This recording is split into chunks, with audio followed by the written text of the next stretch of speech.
Howdy, church family. If yours is like mine, you're dealing with a lot of disappointment right now. Like, for instance, today is March 26th, and at this exact moment, the Rangers are supposed to be playing baseball, and that's not happening, and that's pretty sad.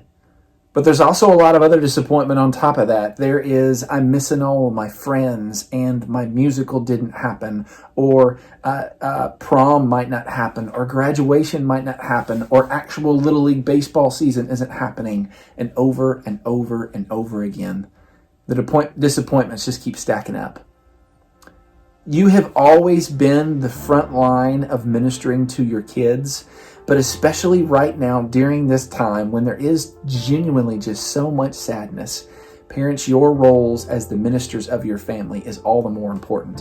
And so I wanted to take a few moments to encourage you in that and hopefully show you some what I think are pretty cool models of how to have family worship together so that you can help show your kids not only what it looks like to follow Jesus, but help them to see the world in a very biblical mindset right now. Let's talk about some things to not do first. This is Dr. Phil, and he has a big, elaborate plan on how he wants to teach his kids. Sadly, it's not a very good one. So let me give you the first tip.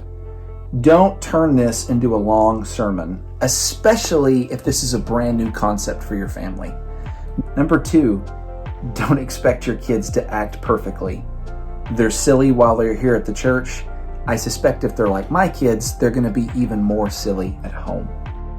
Don't feel like you have to be trendy or cool or over-the-top creative or try to tie it into modern-day things. Certainly if that doesn't come natural to you.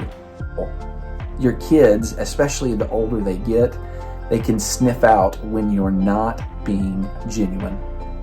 God has equipped you and given you certain gifts to minister to your kids, and He gave your kids to you, so play to your strengths. Do let your kids talk. This is not a monologue, it's a dialogue.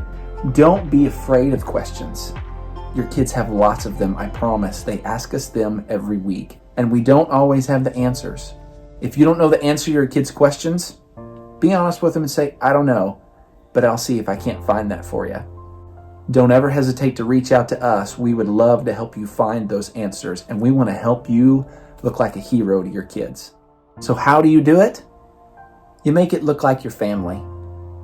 The Wallachs sit in a circle, and the kids break out their children's Bibles. Phil tells them the story, and then the kids retell it back to their daddy.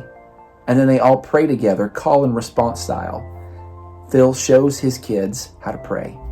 The Phillips used the passage of scripture from the previous Sunday that the kids had at church, and they use this at the dinner table a couple of times a week to ask follow-up questions and help their kids further process the story. The Chase family picks one passage that they look at each week, and they sit down as a family and they ask each other these 3 questions. What does this passage tell us about God? What does this passage tell us about humans? And what does this passage tell us about how we're supposed to live?